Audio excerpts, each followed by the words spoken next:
UPPL राजखान्थि हान्जाखौ जेरैखि जाया देरहासार खालामनो थाखाय थांखि लाबाय। खुलुमबाय स्टुडिअ दं आङो राकेश रामसियारि। बे समाव मोनसे समनि बारग' NDB नि सासे गोख्रों दैदेनगिरि बिथां धीरेन बर' बिथाङा गोनां आरो गोख्रों बाथ्रा बुंनायखौ नुनो मोन्दों। गोलाव सम बिथाङा बर' हारिनि थाखाय संग्राम खालामनानै बिथाङा बे समाव बिटिआर गोजोन गोरोबथानि उनाव बा गोजोन गोरोबथानि सासे सागानगिरि बिथां धीरेन बर' बिथाङा गोबां बाथ्रा बुंनायखौ नुनो मोन्दों जे बे समाव गोलाव सम बर' हारिनि गेजेराव संग्राम खालामनाय बारग' NDBफ्रा आलाय सिलाय मोनसे थासारियाव दंमोन आरो बे समाव बिटिआर गोजोन गोरोबथा बे गोजोन गोरोबथानि गेजेरजों मोनसे प्लेटफर्माव फैनानै रायजो राजाफोरनि थाखाय बा बे समाव बिटिआर गोजोन गोरोबथा खालामबाय आरो बेनि गेजेरजों बे समाव बारग' NDBफोरनि गोबां जेंनाफोरानो बे समाव सुस्रांजादों आरो बे समाव फैगौ बिसायख'थि बे बिसायख'थियाव बारग' NDB बिथांमोना UPPL राजखान्थि हान्जाखौ देरहासार खालामनो थाखाय जेरैखि जाया खामानि मावलांनो थाखाय थांखि लादों होननानै फोरमायथिदों बिथां धीरेन्द्र बर' बिथाङा। बे सुदिमपुरि गामि उदालगुरियाव आङो माखासे एक्स NDBफोरखौ लेंहरनानै मोनदों आरो बिथांमोना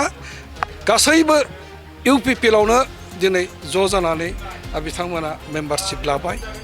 मोनसे थांखि लादों जे फैबाय थानाय इलेक्सनाव जेरैखि जाया गोसो मोदोमजों बोलो होनानै खामानि मावनानै UPPLखौनो सरकाराव लाबोफिननानै खामानि मावनो दिनै प्रस्ताब लादों थांखि लादों। थारैनो मख'नांगोन जे बिटिआर गोजोन गोरोबथा बे गोजोन गोरोबथानि उनाव जे बिटिआर ओनसोलनि एबा बर' हारिनि थाखाय संग्राम खालामनाय गोलाव सम संग्राम खालामनाय बारग' NDBफ्रा बे समाव हारिनि थाखाय गोलाव सम नांदों आरो बे नांखांनायनि हारिनि थाखाय गोलाव सम बिथांमोना जुजिदों आरो जुजिनायनि फिथाइ महरै बिटिआर गोजोन गोरोबथा जादों। बे गोजोन गोरोबथानि उनावनो बे समाव बिटिआरआव मोनसे आलादा मोनसे थासारिखौ नुनो मोन्दों आरो बे समाव बारग' NDBनि सासे गोख्रों दैदेनगिरि बिटिआर गोजोन गोरोबथानि सासे सागानगिरि बिथां धीरेन्द्र बर' बिथाङा फोरमायथिदों जे बे समाव UPPL राजखान्थि हान्जायानो जोबोदनो मोनसे मोजां खामानि मावदों रायजो राजाफोरनि थाखाय खामानि मावदों जायनि थाखायनो फैबाय थानाय समाव बिथांमोनखौनो जे सरकाराव एबा UPPL राजखान्थि हान्जाखौ पावाराव लाबोनो थाखाय थांखि लादोंखौ फोरमायथिदों बिथां धीरेन्द्र बर' बिथाङा आरो बिथाङा बुंथिदों जे गुबुन गुबुन राजखान्थि हान्जाफोरा गावखौ देरहागोन आरो देरहासार जागोन बाथ्राखौ बुंखागोन नाथाय फिल्डआव थानानै जों नुदों रायजो राजाफोरनि जे गोसोफोरखौ रायजो राजाफोरनि बाथ्रा बुंनायखौ बा रायजो राजाफोरनि गोसोनि बाथ्राखौ जों मोनदांदों। बे समाव UPPL राजखान्थि हान्जायानो मोनसे जेराव बिथांमोनखौनो बा UPPL राजखान्थि हान्जाखौनो देरहासार खालामगोननि थाखाय रायजो राजाफ्रा बिथांखि लादों होननानै फोरमायथिदों बिथां धीरेन्द्र बर' बिथाङा। दानिया फैदो बिथाङा आरोबाव मा बाथ्रा बुंदों नोंथांमोननि गेजेराव होनि। 2020आव बिटिआर जि एकर्ड मोनसे जालांबाय बे जालांनायनि उनाव NDBफोरनि जिथुनाखि आफाद बियो दिनै प्ले जालांदोंमोन। बोथोरनि बिलिरनाय आरो राजखान्थियारि जि मोनसे बुबथिंनाय बेफोरनि गेजेराव दिनै NDBआ गोबां जाहोननि थाखाय प्ले जानानै दङमोन। एकर्डनि उनाव दिनै जों मोनसे खाबु लादों जिहेथु जोङो मोनसे समाव जि मोनसे स्ट्रागल खालामबाय हायेस्ट मोनसे सेक्रिफाइस खालामबोबाय दिनै NDBनि जोहोलावफ्रा जोंजों लोगोसे दिनै थागिबि दिनै रायजो राजाफ्रा जेरैबायदि दुखु खस्थ' मोनबाय बेफोरबायदि जि जाथाय बे जाथाया दिनै जोंखौ NDBफोरखौ दासिमबो दलरै आरो सिरि थानो थोनाखै। बे खार'नाव दिनै जोंनि जेंनाया गोबां दिनै नुजाथिफैदोंब्लाबो बेफोरखौ जों दिनै सावरायबाय थानो गोनां जादों। सावरायनानै जेंनाफोरखौ फोजोबस्रांनायनि राहा लामाखौ जों सम सम बेबायदिनो सावरायो। दिनै गोबाव सम गोनो गोथोनि गेजेराव NDBआ सेरखाय बेरखाय जानानै थादोंमोन। मोनसे मोजां बोथोर दिनै आंनि न'आवनो बे सुदिमपुरि गामि उदालगुरियाव आङो माखासे एक्स एनडिपिफोरखौ लेंहरनानै मोनदों आरो बिथांमोना गासैबो इउपिपिएलआवनो दिनै ज' जानानै बिथांमोना मेम्बारशिप लाबाय मोनसे थांखि लादों जे फैबाय थानाय इलेक्सनाव जेरैखि जाया गोसो मोदोमजों बोलो होनानै खामानि मावनानै इउपिपिएलखौनो सरकाराव लाबोफिननायनि खामानि मावनो दिनै प्रस्ताब लादों थांखि लादों आरो बे हिसाबै जे बिथांमोननि सावरायनायनि खोथानिफ्राय मोनसे खोथा गिदिर खोथा ओंखारदों जे जिहेतु जोंनि समयसाया स्पेसियेलि एक्स एनडिपिपि डि ग्रुपनि जायफोर केडारमोन बिथांमोना 5 बोसोर दिनै बोसोरबा दिनै डिप्राइभ जानानै थानो गोनां जादों आरो जों गासैबो फिल खालामदों दिनै बेफोरबायदि जेंनाखौ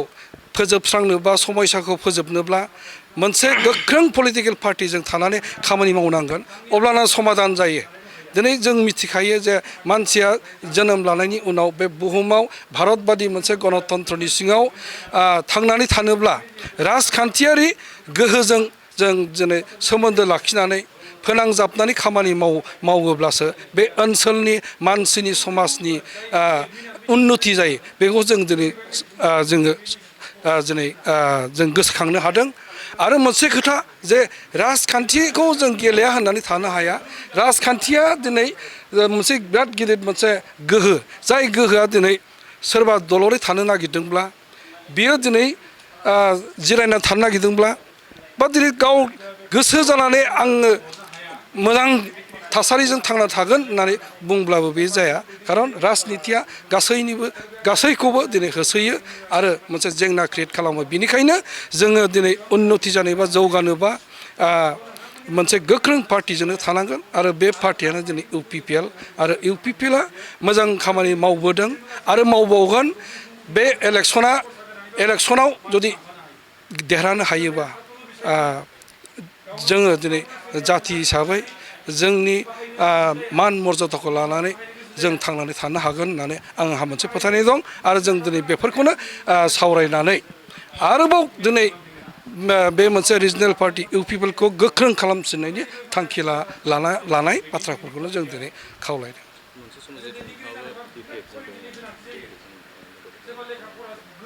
नोंथांमोननि जे सुजुग सुबिदा बा जितु मोननांगौ मोन्थायफोर पिपिएफनिफ्राय बेबायदि मोननायनि माबाफोर सावरायनाय जेब्ला सुक्ति जाबाय इलेक्सन जानायनि उनाव बिपिएफआ जेननानै बिथांमोना दिनैसिमहालागै दिनै पावाराव गैया सरकारा दिनै इउपिपिएलनि जानानै थानायाव जों बिपिएफजों सोमोन्दो लाखिनानै खामानि मावदोंमोनब्लाबो जिहेतु सरकारा सरकार गैयाब्ला पावाराव थायाब्ला माबा मोनसे जेंनाखौ समाधान खालामनायनि बाथ्रा दिनै सिगाङाव फैया बेनिखायनो जों बिपिएफआव थानानै दिनै जोंनि जे जेंना बेफोरखौ फोजोबनायनि राहा लामा दिहुननो हायाखै बेनिखायनो जों सिन्था खालामदों जे जेरैखि जाया जों बेबायदि डिप्राइभ जानानै थाबाय थानो जों गोसो गैया इउपिपिएलआ सरकाराव फैफिनगोन आरो बे फैगोन सरकारजों थानानैसो जों बेफोरबायदि जेंनाखौ समाधान खालामगोन होननानै बेबायदि मोनसे साननानै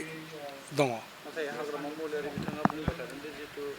बेफोरबो बेलायाव बिथाङा बुंदों जि फैगौ बिसायख'थियाव बिथांमोनानो सेथि मासि आवग्रिनानै सरकाराव फैगोन होननानै नाथाय बिथांमोना जुदि सरकाराव फैयोब्ला नोंथांमोननि जितु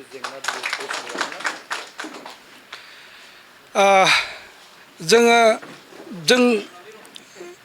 इलेक्सनावथ' जेब्ला हाबगोन फोथाराव जेब्लानाखि दुब्लियाव थांगोन इलेक्सननि बाथ्रा लानानै बयबो लिडारफ्रा बयबो बुंखायो जे जोंनो देरहागोन जोंनो नाम्बार 1 जों दिनै पावाराव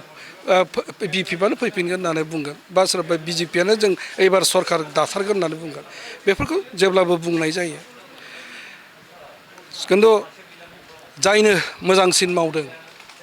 जायनो दिनै रायजो राजाफोरनि सेटिसफेक्सनखौ लानानै फैनो हादों फोथायहोनो हादों बेबायदि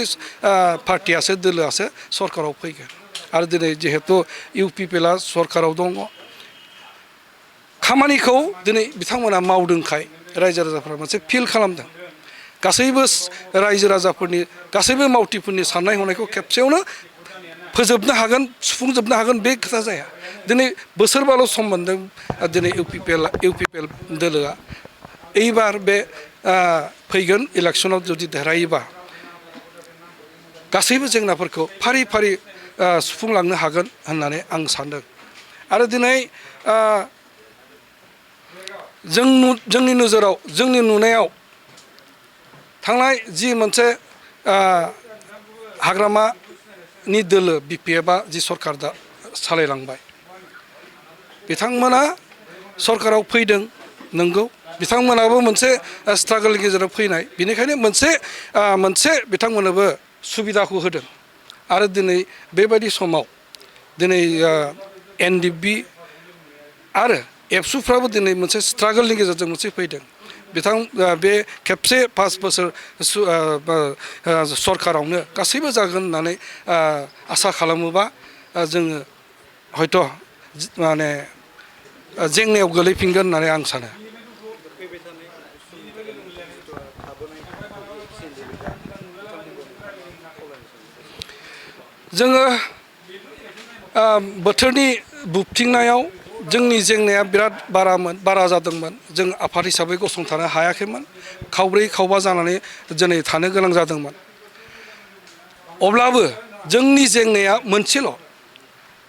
NDB ग्रुपनि D ग्रुपनि जेंनायाबो बेनो सोरबा दिनै सावरायग्रानि जेंनायाबो बेनो सोरनिबा दिनै RD ग्रुपनि जेंनायाबो बेनो जोङो जेंनाया जुदि मोनसेल' जों खौसे जानानै खौसे साननानै खामानि मावनो जयै खामानि मावनो हायैनि खुनु माने गैया आरो जों बेखौ खालामनांगौ